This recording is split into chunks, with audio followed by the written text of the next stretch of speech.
কওক আমি ইতিমধ্যে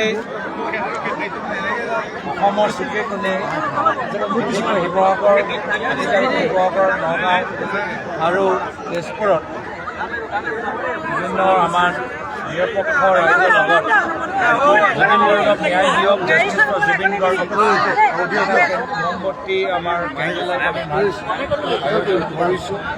যিহেতু আমি বিচাৰোঁ যে তদন্ত ভাল দিশত চলক, আগবাঢ়ি যাওক, কম সময়ৰ ভিতৰত হওক।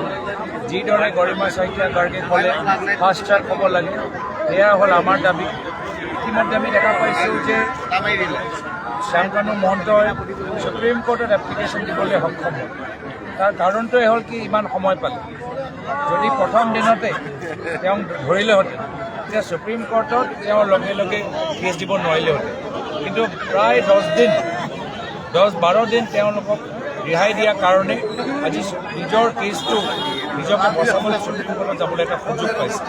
এই ধৰণৰ গাফিলতি পিছত গৈ যে নহওক, সেইকাৰণে আমি জাষ্টিছ ফৰ জুবিন গাৰ্গ এটা কেণ্ডেলাইট যাত্ৰা আমি বিভিন্ন ঠাইত কৰি আছোঁ। আজি মাত্ৰ আৰম্ভণিয়ে, কাইলৈ হ'ব, পৰহিলেও হ'ব।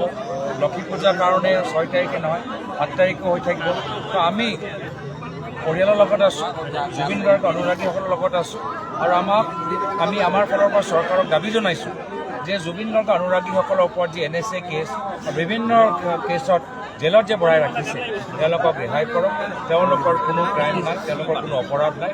তেওঁলোকক বিজয় দাসে হওক, অজয় ফুকনে হওক, তেওঁলোকক ৰেহাই কৰাৰ আমি দাবী জনাইছোঁ।